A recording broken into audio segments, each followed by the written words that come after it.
bienvenue dans Radio Vestiaire. Avec Fine Sport, on déshabille les pros du fitness pour leur faire dire tout haut ce qui se dit tout bas.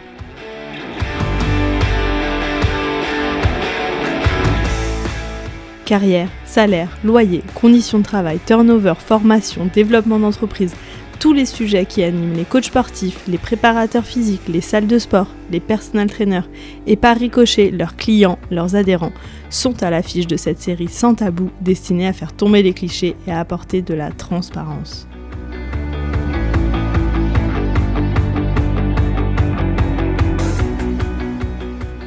Notre objectif, parler pour rassembler, pour guider les entrepreneurs de ce secteur en plein essor et dont les parcours sont si peu documentés.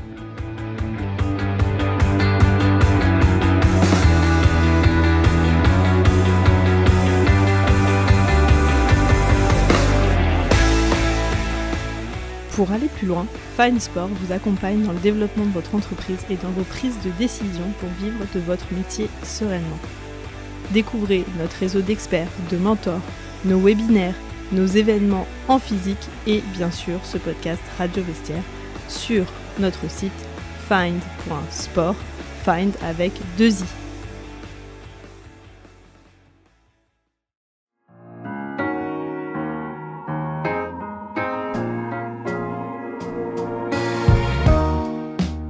Cette série d'épisodes ultra concrets est réalisée avec le soutien de Boost, le logiciel qui transforme la stratégie commerciale des entrepreneurs du fitness. Grâce à Boost, signez plus, contactez automatiquement vos prospects et suivez vos performances commerciales en un clic. Boost est créé et proposé par une équipe d'experts passionnés et bienveillants qui sauront vous accompagner dans le développement de vos activités.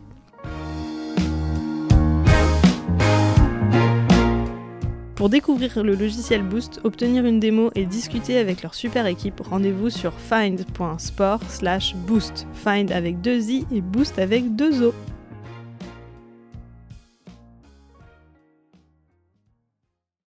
Hello Mathias. Hello.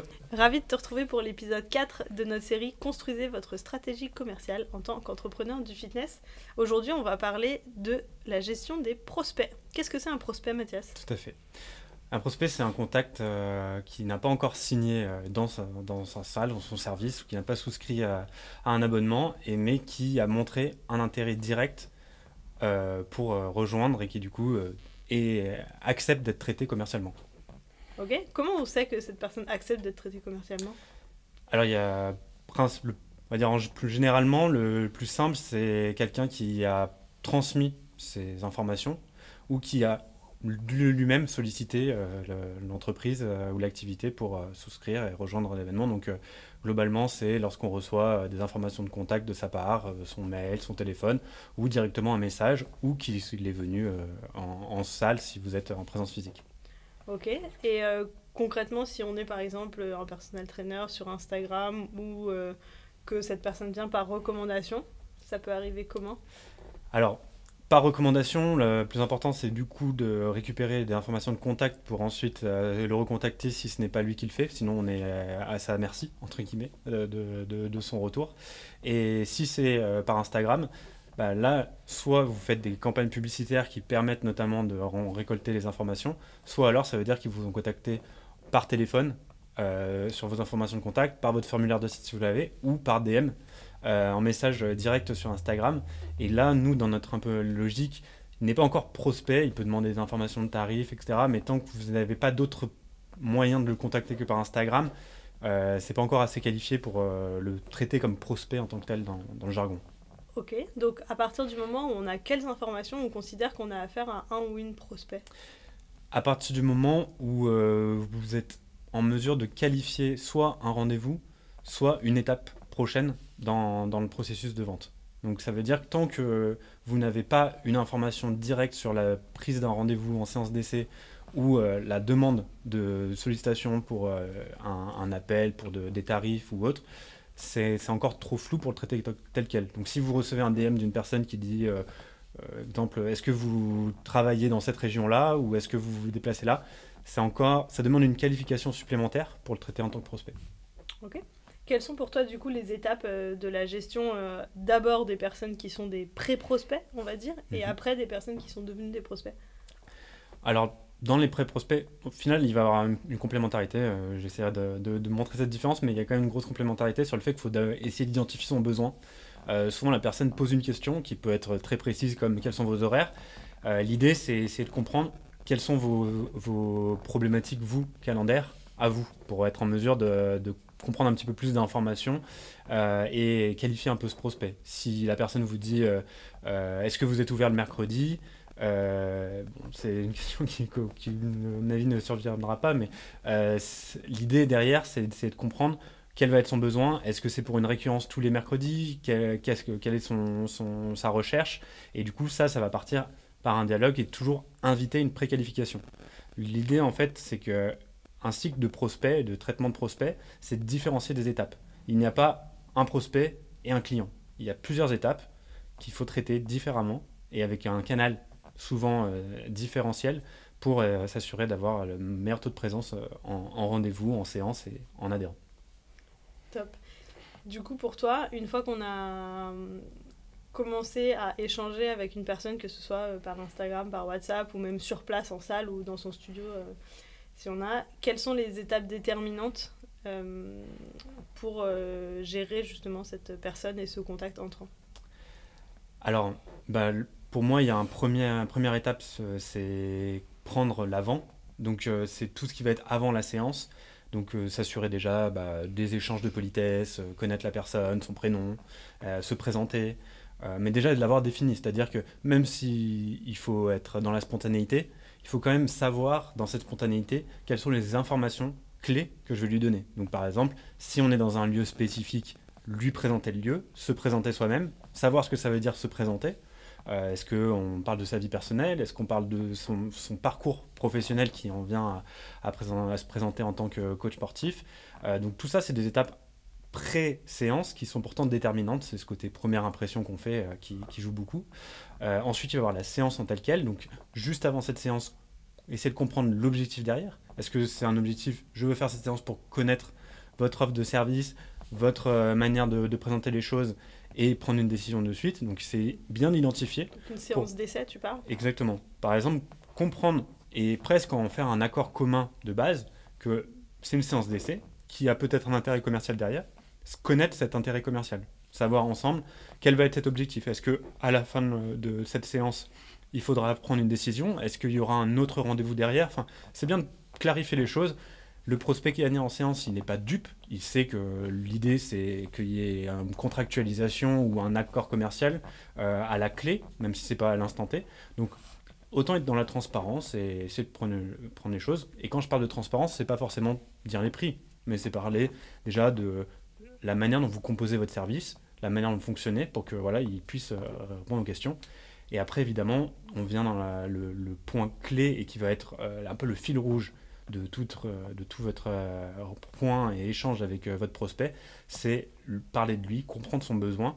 Vous avez certes toutes les compétences techniques, sportives, médicales, en tout cas en physionomie, pour lui donner et répondre à ses attentes, mais il est nécessaire de bien comprendre celles-ci et de les décortiquer. Un besoin au départ exprimé d'une certaine manière ne veut pas encore dire que c'est vraiment ça dont il recherche, et c'est comprendre son objectif. Est-ce qu'on traite tous les prospects et les prospects, je ne sais pas si on dit prospect, mais, de la même manière? Alors moi je ne conseille pas, tout simplement parce que les sources d'acquisition, comme on en a pu en parler dans les différents épisodes, sont du coup différentes, et qu'un prospect qui par exemple vient directement dans un studio ou dans une salle ou qui vous contacte de la part d'un ami ne se traite pas de la même manière qu'un prospect qui vous contacte par un réseau social ou qui vous contacte par un formulaire de site. On parle souvent de la durée de vie du client, mais il y a aussi une durée de vie du prospect et il faut l'adapter. Un prospect qui vient des réseaux sociaux, il y a de fortes chances que s'il ne vous connaissait pas et qu'il vous contacte, il fasse cette manipulation aussi auprès de concurrents dans la même zone. Donc là, on est sur une durée de vie très courte et qui va être encore peu qualifiée, mais il va falloir juste être dans la réactivité, essayer de donner des éléments. Un prospect qui vient d'un ami, on va dire que là, souvent, il s'est quand même pré-mâché sur l'aspect, il va grosso modo connaître un petit peu votre manière d'avoir, ou en tout cas, il en aura une impression. Et donc là, l'idée, c'est vraiment de l'aiguiller direct sur une séance et d'essayer de comprendre lui qui il est, puisque lui, il va un petit peu vous connaître. Et après, un prospect qui vient de site web, là, c'est quelqu'un qui a fait une intention commerciale, comme pour le parrainage ou la personne qui vient d'un ami, qui a une intention commerciale quand même bien définie, Donc là, il faut le traiter, je dirais, dans une semaine à minimum, mais même objectif 48 heures. Il faut être réactif, pas réactif de la même manière. Sur Instagram, on est sur de la volatilité, Facebook pareil. Donc là, chaque seconde compte.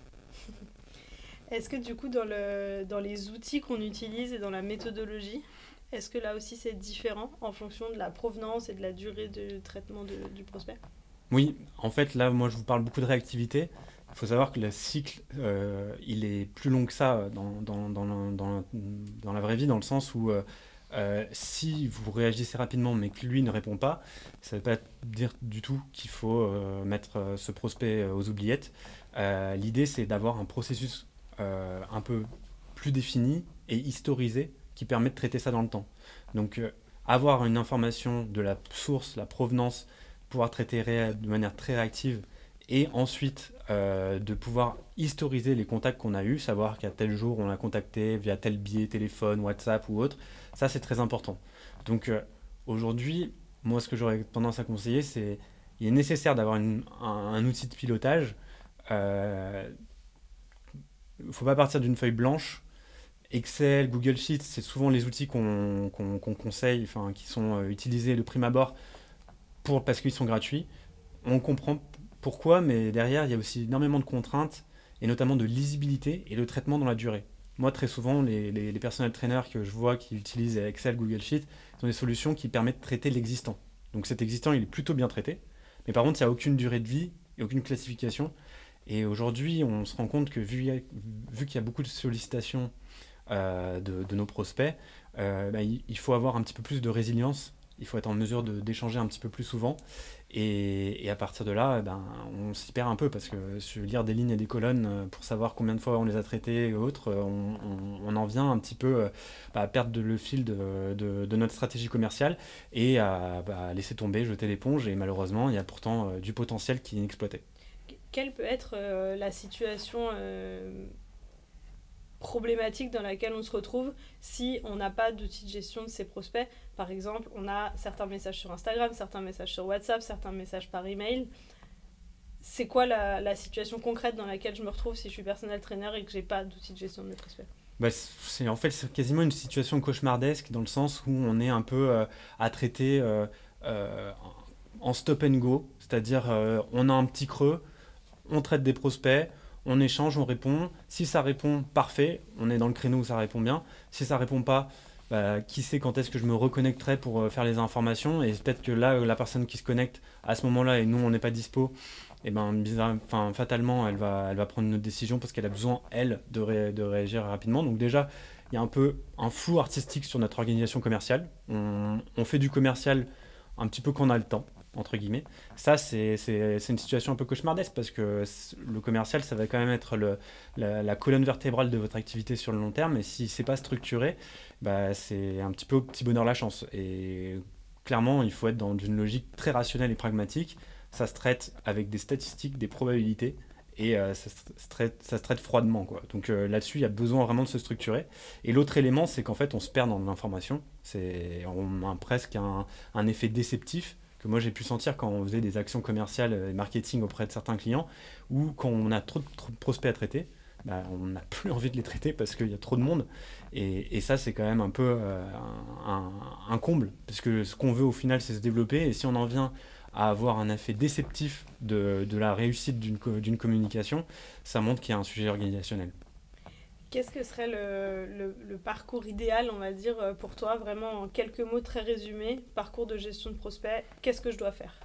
Alors ce qu'il faut vous dire, c'est qu'un prospect, quand il vous sollicite pas vous personnellement, il sollicite une réponse à un de ses problèmes. Donc là, l'idéal, c'est d'essayer de l'avoir par téléphone ou par présence physique. Donc ça veut dire vraiment votre premier canal, le téléphone. Même si ça vous paraît difficile ou que vous n'aimez pas ça, c'est vraiment essayer de sentir la personne. Parce que lui, il va tout axer il va penser en tout cas, axer toute sa décision sur qui vous êtes vous. Mais vous, pour vraiment soyez en mesure de le conclure, il faut que ce soit vous qui soyez en mesure de répondre à cette question, c'est qui est-ce qu'il est et qu'est-ce qu'il attend. Et donc ça, évidemment, mail, WhatsApp, SMS ça va être des options hyper intéressantes pour la suite du cycle de vie. Mais si dans votre processus, vous ne l'avez jamais au téléphone ou avant pour préqualifier un peu le rendez-vous, pour sentir la personne et pour montrer votre dynamisme, vous mettez un petit peu de bâton dans les roues. Donc clairement, le téléphone et le contact un peu, on va dire, même humain quoi, qu'on peut sentir, c'est le plus important. Et après, du coup, moi, ce que je mettrais en lien sur les stratégies à avoir, c'est essayer de tout de suite qualifier les choses par de la transparence. Ne pas avoir peur d'expliquer le fonctionnement d'une séance et ce qui peut en découler derrière. Donc même s'il dit est-ce que c'est bien gratuit, etc., bien sentir que derrière, votre objectif, c'est s'il vient, c'est pas juste de faire une séance gratuite sans ambition derrière, quoi. C'est sentir qu'il va avoir un processus commercial et que la personne, elle aura évidemment son droit de retrait, mais aussi qu'elle sera en toute connaissance du fait que vous allez derrière essayer d'un peu définir une stratégie et du vendre des services. Alors, on trouve beaucoup de méthodes miracles sur les réseaux sociaux, notamment adressées aux coachs sportifs. On va beaucoup leur dire passer en 2 semaines de 5 000 à 10 000 francs de chiffre d'affaires par mois. Qu'est-ce que tu as envie de leur dire aux coachs? Est-ce que ça marche, ces méthodes miracles? Alors déjà, le miracle, il peut exister, mais il n'existe que par eux. Donc globalement, ce qui fonctionne bien dans ce discours commercial et marketing, c'est qu'on se projette dans ce qu'on veut obtenir et que c'est, pour le coup, je ne sais pas forcément auquel tu fais référence, mais pour en voir quelques-uns émerger, ce ne sont pas des titres mensongers, mais c'est juste des titres qui peuvent être déceptifs par le fait qu'on traite un peu le haut du panier d'un classement de personnes, et du coup on pense que ça va être la norme, alors que potentiellement il y a des facteurs qui vont jouer dans cette réussite qu'on met en avant. Mais cette réussite, elle est bien réelle, et globalement, quand on fait face à des énormes ratios, comme ça, passer de 50% de plus, etc., tout ce qui se produit, c'est votre changement à vous. Vous comprenez qu'il y a une méthodologie à mettre en place, vous comprenez qu'il y a des systèmes à développer et qu'il y a une organisation à faire. Et ça, déjà, si vous êtes en mesure de répondre aux 4 étapes des 4 points qu'on fait là, vous allez voir que vous n'aurez pas besoin, entre guillemets, de vous marketer avec vos gros pourcentages en plus, mais vous allez quand même voir une grosse différence. Et je pense que c'est un peu là-dessus que joue ce marché-là dans le marketing. C'est qu'en fait, ils mettent des mots et des actions sur une organisation qui devrait être un peu l'organisation classique de chaque personnel trainer. Donc en clair, c'est pas impossible de passer de 5 000 à 10 000 euros en un mois. Par contre, ça demande une organisation très précise et ça n'arrive qu'aux personnes qui vont le faire de manière très sérieuse et qui vont du coup potentiellement aussi mettre en place des méthodes commerciales plus agressives. Exactement. Là, ce qu'il faut se dire, c'est que rien n'arrive comme ça en restant assis sur son canapé. C'est vraiment du travail, de l'effort.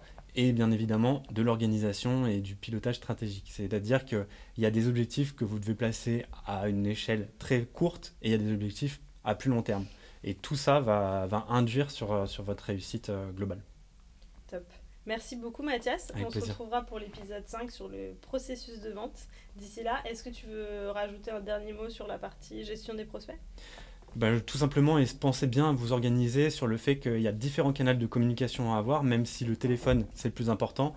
Mail, SMS, WhatsApp, ça permet aussi par exemple de compléter un appel téléphonique où la personne n'a pas répondu, rassurer la personne parce qu'on se fait beaucoup démarcher par le téléphone et souvent quand on dit ça répond pas, j'abandonne, alors qu'en fait un petit message puis ensuite une retentative quelques heures après, ça permet d'augmenter un peu ses chances de retour.